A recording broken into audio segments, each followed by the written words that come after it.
꾸준하면 모든 것을 이긴다 스테디84입니다. 많은 배달된 기사님들이 열심히 배달로 돈을 벌었지만 모으지 못한 이유에 대해서 한번 이야기를 드릴까 합니다. 보통 배달된 업체라고 하면 생각대로 뭐 만나 플러스 부릉 등등 있고요. 요즘에 나온 것은 뭐냐면 배민원, 쿠팡, 이츠가 있습니다. 자, 배달을 시작하려면 일단 배달 용품들을 구입을 해야 됩니다. 일단 제일 중요한 게 오토바이가 있어야 되고요. 그리고 헬멧이라 불리는 하이바가 있어야 됩니다. 그리고 당연히 이 폰으로 접수를 하고 내가 픽업을 하고 완료를 쳤다라고 하기 위해서는 휴대폰이 있어야 되는데 휴대폰을 계속 충전해줘야 되기 때문에 휴대폰 충전 거치대가 있어야 되고요. 그리고 전화를 받기 위해서는 이 헬멧에 블루투스를 설치하고 역시 블랙박스도 설치합니다. 그리고 배달통이 있어야 되겠죠. 그래서 음식물을 안전하고 효율적으로 가져갈 수 있게끔 배달통이나 낚시 가방이 있어야 됩니다. 그리고 카드리더기 보조금도 역시 있어야 되고요. 그리고 보험료도 내야 됩니다. 내가 만약에 하루 렌탈을 한다 하면 렌탈비를 내면 되고 보험료까지 포함된 금액이 있어서 그 렌탈비를 내면 되는 겁니다. 그게 아니라 내 오토바이로 배달한다면 역시 보험료를 넣어야 되겠죠. 그래서 코로나 시절 2020년, 2021년에 음식 배달로 월 1,000만원 수입이라는 그런 영상들이 많이 올라왔습니다. 그러면서 인증도 많이 올라왔고요. 그리고 월 1,000만원 버는 법, 그리고 하루에 60만원 버는 법, 50만원 버는 법 이러면서 틱톡이나 각종 커뮤니티에 올라왔습니다. 그리고 비대면 시대로 인해서 배달의 수요가 당연히 증가했기 때문에 이런 배달 기사에 대한 수요도 증가를 하게 된 것입니다. 그러면 이 배달 대행으로 2030 기사님들은 왜 돈을 못 모았을까에 대해서 한번 생각을 해보았습니다. 그래서 제가 한 20명에서 한 30명 정도 되는 기사님들을 이야기를 했죠. 제 가게에 오는 기사님도 있고 또 우연하게 알게 된 기사님을 통해서 왜 돈을 모으지 못했는가에 대한 이야기를 하게 됐습니다. 자, 첫 번째는 바로 이 사채입니다.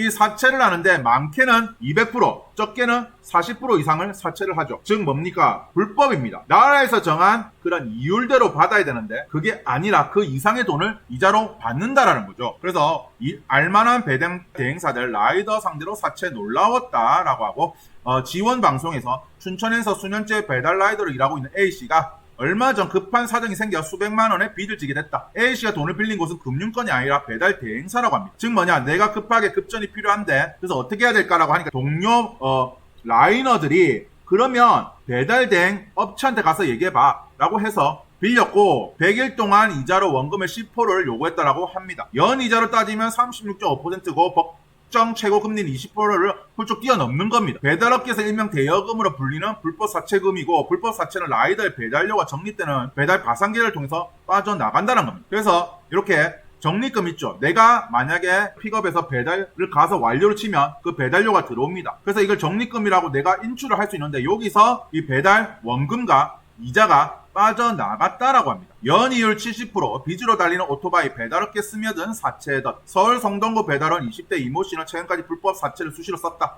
그런 그가 손을 빌린 곳은 다름 아닌 소속 직장, 배달 대행사 관리자는 급전이 필요하다고 말하면 30에서 40% 이자로 뭉칫돈을 내줬다고 한다. 그렇게 이 씨는 2022년 11월부터 지난달까지 800여만 원 빌렸고 경제 방식은 가게로 출근해 매일 7만원씩 1일 차감하는 방식. 이 씨 계산은 원리금을 모두 갚았는데도 관리자는 빚이 남았다며 독촉을 계속했다. 이 씨의 가족이 운영하는 가게는 거주지까지 찾아와 협박과 불법 출신을 일삼기로 했다. 이 씨는 소속된 대행사의 100명 가까운 배달원 중 70%는 관리자가 이미 빚을 진 상태다. 이게 무슨 말이냐면 이 배달 업체는 배달 기사가 생명입니다. 배달 기사가 많아야 이 배달이 많이 뜨면 그걸 치고 나갈 수가 있죠. 근데 배달 기사가 빠져나가면 이 배달을 치고 나갈 수가 없습니다. 상점에서 배달을 띄우는데 그걸 치고 나갈 수가 없죠. 그럼 상점도 나갈 거 아닙니까? 그렇기 때문에 적정의 배달 기사를 보유하고 있어야 됩니다. 그래서 이거 비싼 사채로 돈을 빌려주고 이자를 받는데 그 기사가 못 나가게끔 하는 겁니다. 만약에 내가 다른 데로 옮긴다면 지금까지 빌렸던 원금과 이자를 빨리 갚으라고 독촉하는 거죠. 근데 연 이자가 70%, 100% 이런데 한꺼번에 그 돈을 갚을 수가 있겠습니까? 갚지 못하는 겁니다. 그러니까 올가니가 처지는 거죠. 그래서 처음에는 예를 들어 내가 100만 원 빌렸는데 이자가 얼마 안 되니까 얼마 안 되냐고 갚을 수 있을 거라 생각했는데 알고 보니까 계속해서 그 이자를 쓰고 그 사채를 쓰고 하면서 이 빚의 구렁텅이로 빠져든다는 겁니다.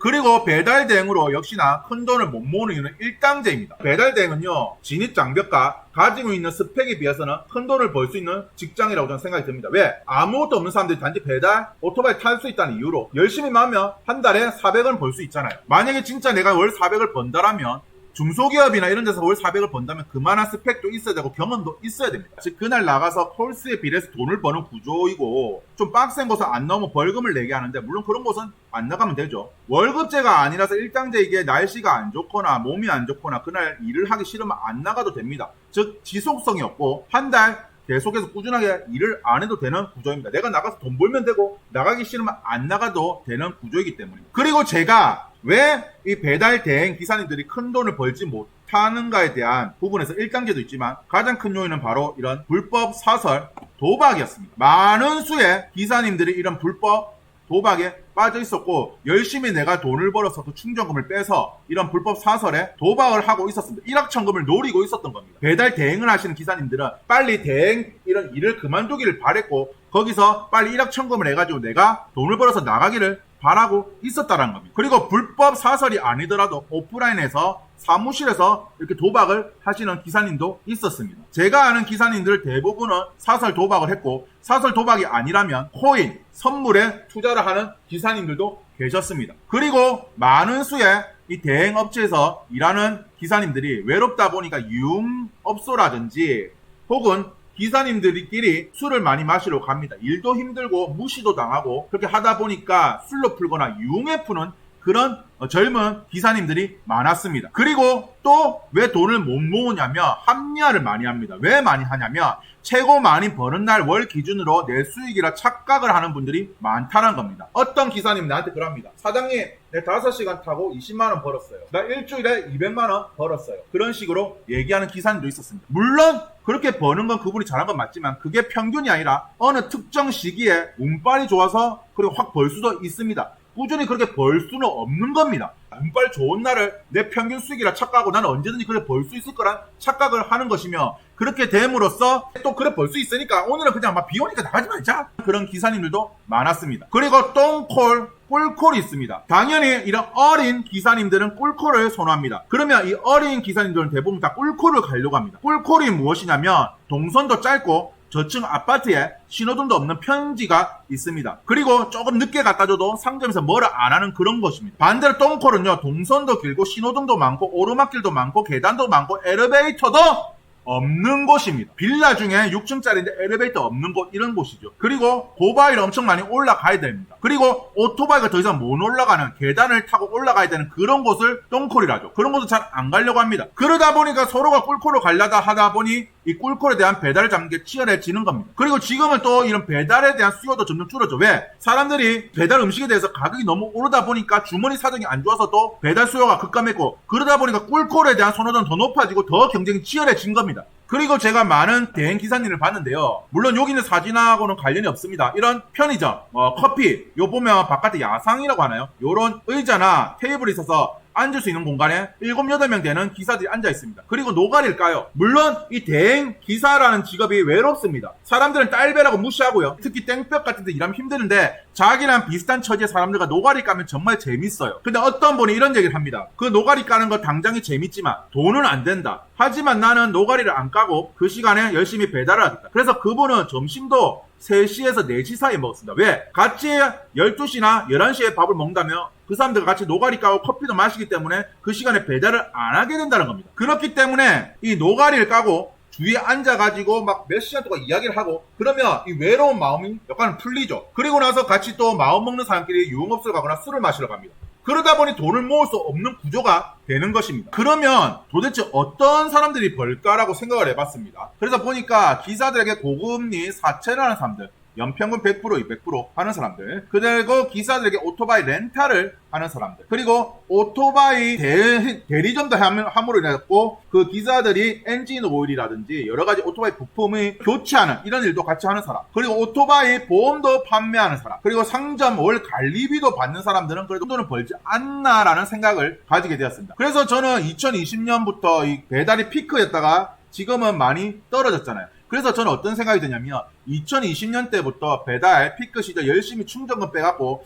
대리점 사장에게 말해가지고 사채 써서 이런 불법 사설 토토 혹은 사무실에 앉아갖고 도박하는 것이 아니라 도박하지 말고 꾸준하게 미국 지수 추종 ETF나 빅테크 주식을 샀다면 어땠을까? 역시 돈은 버는 것도 중요하지만 본 돈을 어떻게 관리하고 재테크하는지도 저는 중요하다는 생각을 가지게 되었습니다. 제가 만난 3, 40명 되는 배달 대행 기사님들 대부분은 그만두려고 합니다. 하지만 그만두려는 대부분은 일확천금을 노려요. 사설 토토로 내가 대박나서, 코인, 선물로 대박나서. 하지만 그렇게 해가지고 열심히 배달한 걸로 충전금 빼서 도박하고 대리점 사장한테 말해갖고 불법 사채, 비싼 이유를 써서 그렇게 하고, 그러다가 그만둔다 하지만 다시 이 배달 대행으로 들어옵니다. 그래서 왜 배달 대행으로 돈을 모으지 못하는 이유에 대한 저의 생각을 얘기했고요. 뭐 간략하게 얘기드리면 일당제인 이유도 있고, 이런 사설 토토에 빠진 것도 있고, 유흥에, 술에 빠지는 것도 있고, 그리고 외로우니까 서로 노가리 까고, 왜? 일당제고 내가 열심히 하면 벌어가는 구조기 때문에 누가 터치를 하는 게 아니잖아요.